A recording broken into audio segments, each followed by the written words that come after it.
நாட்டில் உண்மையிலேயே இந்து சமயத்தை இழிவுபடுத்தும் சம்பவங்கள் அதிகரித்திருப்பதாக நீங்கள் நினைக்கிறீங்களா?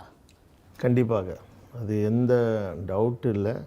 அது இந்த கால போகிற போக்கில் புது புது டிக்டாக், வாட்ஸ்அப் இந்த மூலியமாக ஏற அது அதிகமாக ஏறி தான் போயிட்டு இருக்குது. அது குறைஞ்ச மாதிரி இல்லை, ஆனால் இன்னும் மோசமாக போயிட்டு இருக்குது இந்த காலகட்டத்தில். அது எந்த டவுட் இல்லை, அதிகமாக போயிட்டு இன்னும் போயிட்டே இருக்குன்னு தான் நினைக்கிறேன். ஏன்னா இது ஒரு முத்திப்புள்ளி இல்லாமல் இருக்குது இந்த இதுக்கு. ஸோ உங்களுடைய மருவம் இந்த கேள்வி நீங்கள் என்ன நினைக்கிறீங்க? ஆமாம், இப்போ வந்துட்டு 2016 நீங்கள் பார்த்தீங்கன்னா இப்போ இன்னும் அழுக்கு மீறி கூட ஆயிடுச்சு. ரொம்ப மோசமாக இருக்குது. அது ஒரு அன்கண்ட்ரோலபிள் நிலைமைக்கு வந்துருச்சு. இப்போ நீங்கள் பார்த்தீங்கன்னா அதுக்கு எதாவது புள்ளி விவரம் இது வரைக்கும் எதாவது சேகரிக்கப்பட்டிருக்குங்களா? எப்படிங்க? இது வரைக்கும் புள்ளி விவரம் ஸ்டாட்டிஸ்டிக்ஸ் ஏதாச்சும் சேகரிக்கப்பட்டிருக்கிறதா? ஸ்டாட்டிஸ்டிக்ஸ்லாம் டேட்டாலாம் ஒழுங்கான டேட்டா ஸ்டாட்டிஸ்டிக்ஸ் இல்லை. பட் பேஸ்ட் ஆன் நம்ம போலீஸ் ரிப்போர்ட் பண்ணது, புகழ் கொடுத்தது, அதில் நம்ம பார்த்தோம்னா 1000 கணக்காக இருக்குது. இப்போ நானே கொண்டு வந்திருக்கேன், போலீஸ் ரிப்போர்ட்லாம் நானே வச்சுருக்கேன். அவ்வளோ இருக்குது. ஓகே, பேசிக்கலி ப்ரிச்சர்ஸ் 2016 வந்துட்டு எப்போ அவர் ஜக்கீர் நாயக் வந்து இந்த நாட்டுக்கு வந்தார்னா அந்த கம்பேரிசன் ஆஃப் ரிலீஜன் மத்தியில் அது ஆரம்பிச்சது. ஸோ அது அவர் ஆரம்பித்தது. இப்போ மற்றவங்க பஞ்சராமா பேபாஸ், பஞ்சராமா இஸ்லாம் பேபாஸ், உஸ்தாஸ் இவங்கெல்லாம் ஆரம்பிச்சிட்டாங்க. ஸோ இப்போ வந்து அது வந்து ஒரு அன்கண்ட்ரோலபிள் நிலைமையில் இருக்குது. இப்போ நான் சொன்ன மாதிரி. ஸோ இந்த விஷயமாக நம்ம நிறையா புகார் கொடுத்துருக்கோம். பட் இப்போ வரைக்கும் ஒரு நடவடிக்கையும் எடுக்கலை. அதுவும் அந்த புகார் கொடுத்தது நம்ம அடுத்தது வருங்க நடவடிக்கைகளை பற்றி. நம்மளுடைய இது நீங்களும் அதே தான், உங்களுடைய நிலைப்பாடும் அப்படி தான் இருக்குங்களா நாட்டில்? இந்த நிச்சயமாக அதிகரித்து தான் வருகின்றது. ஏன்னா அந்த சமூக வலைத்தளத்தில் இப்போ இந்த டிக்டாக், ஃபேஸ்புக், வாட்ஸ்அப் இதெல்லாம் இருக்கும்போது குறிப்பாக ஹிந்து சமயத்தை பற்றி இழிவுபடுத்தி பேசுவது வந்து கொஞ்சம் அதிகரிக்கத்தான் இருக்கின்றது இப்போது இந்த காலகட்டத்தில். இது வந்து முக்கியமாக இந்த சமயத்தை பற்றி ஒப்பிட்டு பேசும்போது ஹிந்து சமயத்தை, குறிப்பாக ஹிந்து சமயத்தை பற்றி பேசுவது வந்து கொஞ்சம் அதிகமாக தான் இருக்குது சமூக வலைத்தளத்தில். இழிவுபடுத்தி பேசுவது அதிகமாக இருக்கின்றது. ஸோ நிச்சயமாக நான் அது அதிகரிக்கத்தான் நான் சொல்லுவேன். இது வந்து இந்து சமயத்தை பேசுவது மட்டும் அதிகரித்திருக்கிறதா? இந்த ஒட்டு மொத்தமாகவே மற்ற சமயங்களையும் இழிவுபடுத்த சம்பவங்கள் அதிகரித்திருக்குங்களா? ஏன்னா சில சமயங்கள் நம்ம பார்க்கிறோம், இஸ்லாத்தை இழிவுபடுத்தியவர்கள் கைது செய்யப்பட்டிருக்கிறார்கள், அவர்கள் தண்டிக்கப்பட்டிருக்கிறார்கள். மற்ற சமயத்தை இழிவுபடுத்தியவர்களுக்கு மீது கூட புகார் செய்யப்பட்டிருக்கின்றது.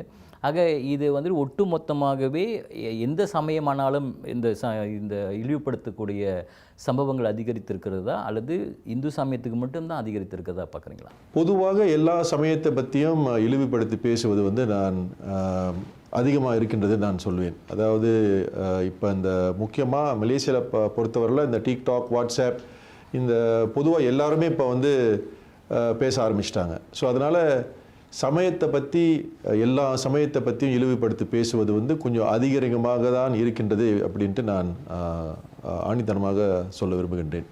சார், நீங்கள் வந்து மஹிமா என சொல்லப்படக்கூடிய மலேசிய இந்து ஆலயங்கள் மற்றும் இந்து அமைப்புகளுடன் பேரவையினுடைய தலைவராக இருக்கிறீங்க. அந்த அடிப்படையில் நீங்கள் பார்க்கும் பொழுது பல்வேறு ஆலயங்களுக்கெல்லாம் நீங்கள் போயிருப்பீங்க. ஸோ உங்களிடம் வந்த கருத்துக்கள் இந்த சம்பவங்கள்லாம் அதிகரித்திருப்பதற்கு என்ன காரணம், முக்கிய காரணமாக சொல்லப்படுகிறதுங்க?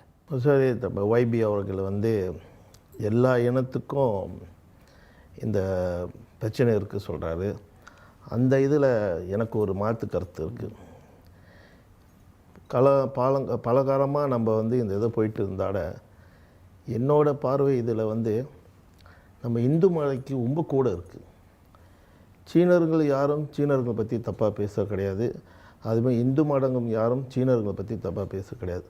அதே மாதிரி சீனர்கள் இந்து மதத்தை பற்றி குறைவாக பேச கிடையாது. அதுவும் முஸ்லீம் மதத்தை பேச கிடையாது. நம்ம மதம் முஸ்லீமை பற்றி பேசினா அதுக்கு ஒரு கூடிய சீக்கிரத்தில் கண்ணு மூட கட்டத்தில் தண்டனை வர தெரியும், அவரை பிடிச்சி தூக்கி போட்டுருவாங்க. ஆனால் அந்த விஷயத்தில் வந்து நம்மளுக்கு அது குறைவாக இருக்குது. அப்படி இருக்கும்போது இந்து மதத்துக்கு வந்து ஒரு பெரிய போராட்டமாக தான் இருக்குது. நம்மளை தாக்கப்படுறோம், தாக்கிட்டு தான் இருக்காங்க. அதுக்கு உண்டான எதுவும் நம்ம இன்னும் எடுக்காத காரணம் இருந்தாட எல்லாம் முயற்சி பண்ணுறோம். இது யாருமே எந்த குறையும் நான் சொல்லக்கூடாது. அப்படி முயற்சி கட்டத்தில் நம்மளுக்கு தாக்கம் என்பது கூட, அது இந்து மதத்துக்கு மலேசியாவில் தாக்கம் பண்ணுறது கூட, அது யாரும் இங்கே நிர்வாகம் பண்ண முடியாது. ஐ மீன் வி பின் அட்டாக் மோ.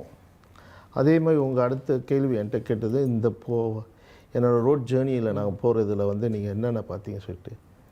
முக்கியமாக நம்மளுக்கு பெரிய பிரச்சனையை எடுத்துக்கிட்டால் இஸ் மோஸ்ட்லி எங்களுக்கு வந்து இங்கே வந்து மற்ற இந்த பட்டா பிரச்சனை இப்படி இருந்தால் விட அந்த ஒரு மோஸ்ட்லி அந்த பிரச்சனை இருந்தால் விட ஒரு சின்ன கோயிலுக்கு அன்றைக்கி சென்றிருந்தோம் maybe just for information just வேண்ட அவங்க வந்து ஒரு நல்ல ஒரு பெரிய கோயில், நல்ல அமைதியான கோயில். அவங்களுக்கு கண்ட ஒரு சின்ன பிரச்சனை என்னவா, மார்கழி மாதத்தில் பூஜை பண்ணுறதுக்கு அங்கே ஒரு தடை வருது.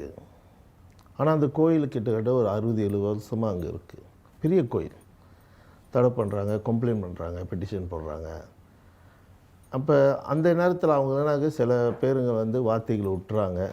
இப்போ இவங்களும் சரி நம்ம கோயிலுங்க அங்கே இருக்குது, அதனால் நம்ம அமைதியாக போயிடுவோம் சொல்லி போகிறாங்க. அப்படி இப்போ இவங்க கோவத்தில் போய் என்னாச்சு சொல்ல போனாங்களா, அந்த பிரச்சனைகள் ஏறிட்டே இருக்கும்.